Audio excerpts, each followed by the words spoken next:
उत्तर प्रदेश में भाजपा गठबंधन ने 273 सीटों पर ऐतिहासिक जीत दर्ज कर विपक्ष की उम्मीदों पर बुलडोजर चला दिया है। 2022 के नतीजों ने बता दिया कि चुनाव प्रचार के दौरान विपक्ष सिर्फ हवा बनाता रहा, जबकि भाजपा जमीन मजबूत करती रही। सरकार बनने पर निपट लेने और देख लेने वाले अग्रेसिव बयानों ने सपा को काफी नुकसान पहुंचाया, जिससे मोदी योगी के बयानों ने और धार दी कि ये लोग सत्ता में आए तो फिर से माफियाओं और गुंडों का राज होगा। सुरक्षा को मुद्दा बनाते हुए भाजपा लोगों को सपा का कार्यकाल याद दिलाने में सफल रही। चुनाव में साइलेंट वोटर्स की भूमिका काफी अहम रही, जिनको पढ़ने में बड़े बड़े राजनीतिक पंडित फेल हो गए। उन्होंने चुप रहकर ही बीजेपी की जीत में बड़ी भूमिका निभाई।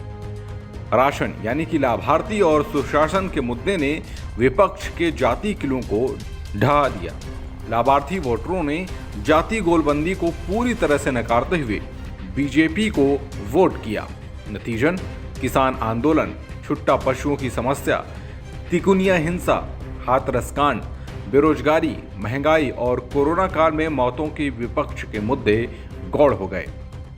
चुनाव के चरणों के हिसाब से बीजेपी ने रणनीति बनाकर विपक्षी दलों के चारों खाने चित कर दिए।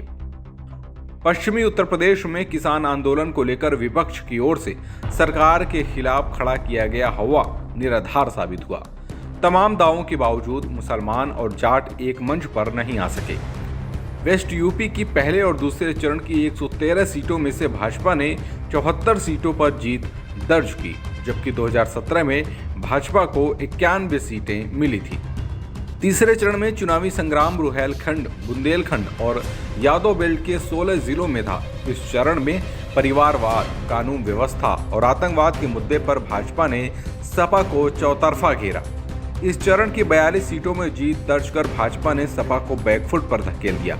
हालांकि 2017 में भाजपा को 49 सीटें मिली थी।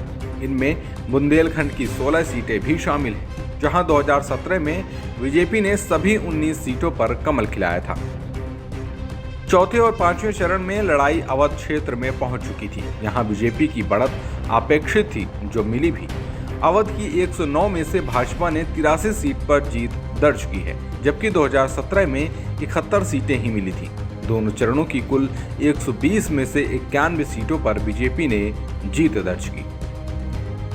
छठे चरण का रण मुख्यमंत्री योगी आदित्यनाथ के गृह जनपद गोरखपुर सहित आसपास के जिलों में था। मंडल की सभी 28 सीटें जीतकर भाजपा ने बता दिया कि यहां विपक्ष की दाल नहीं गलने वाली।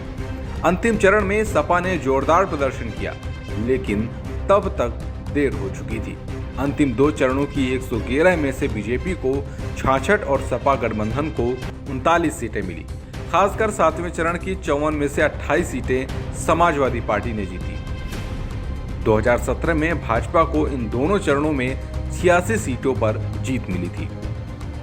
2022 के यूपी चुनाव में भाजपा को 41.38% वोट मिले, जबकि 2017 में उसे 39.67% वोट मिले थे। समाजवादी पार्टी को 32.03% वोट मिले, जो सपा के इतिहास में अब तक के सबसे ज्यादा है। पिछली बार सपा को 21.82% वोट मिले थे। इस बार बसपा को अब तक के सबसे कम 12.83% वोट मिले। 2017 में उसे सपा से ज्यादा 22.23% वोट मिले थे। 2017 में कांग्रेस को 6.25% मिले थे, लेकिन इस बार उसे सिर्फ 2.5% वोट ही मिले हैं। उत्तर प्रदेश के लाभार्थी वोटर्स ने बीजेपी की जीत में अहम भूमिका निभाई। प्रधानमंत्री ने कई बार मंच से कहा कि इस बार लाभार्थी वर्ग उन्हें जिताएगा, पर कोई मानने को तैयार नहीं था। आइए जानते हैं कौन कौन है लाभार्थी।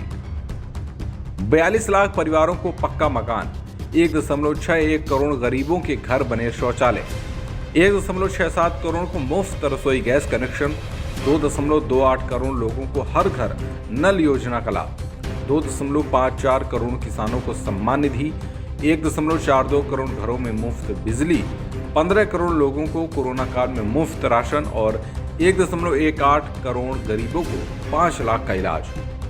इसके अलावा 15 करोड़ से अधिक लोगों को मुफ्त वैक्सीनेशन। चुनाव की कुछ खास बातें भी रही। 11 मंत्री हार गए, वहीं 26 मुस्लिम जीते। 33 महिलाएं जीती, जिनमें बीजेपी से 25, सपा से 8 और कांग्रेस से 1 महिला उम्मीदवार थी। इसके अलावा 86 रिजर्व सीटें रहीं, जिसमें से 60 भाजपा, 8 अपना दल, 14 सपा, 2 सुभाषपा, जनसत्ता दल व रालोद से एक सीट रही। यूपी के 75 में से 24 जिले ऐसे हैं जहां की सभी 127 विधानसभा सीटों पर सिर्फ कमल ही खिला। इनमें गोरखपुर 9, कुशीनगर 5, देवरिया 7, गोंडा 7, गाजियाबाद 5, गौतम बुद्ध नगर 3, हापुड़ 3, उन्नाव 6, बुलंदशहर 7, फर्रुखाबाद 5, कन्नौज 3, पीलीभीत 4, मथुरा 5, आगरा 9, अलीगढ़ 7, एटा 4, वाराणसी 8, रॉबर्ट्सगंज 4, झांसी 4, ललितपुर 2, महोबा 2, हमीरपुर 2, हरदोई 8 और लखीमपुर खीरी 8 हैं। यूपी विधानसभा चुनाव 2022 में 4 जिले ऐसे भी रहे जहां सिर्फ सपा गठबंधन प्रत्याशियों को ही जीत मिली। भाजपा सहित अन्य दलों का खाता भी नहीं खुला। इनमें आजमगढ़ की सभी 10 सीटें, अंबेडकर नगर की सभी 5 सीटें और शामली और शामली जिले की सभी 3-3 सीटें शामिल। Team the NH0।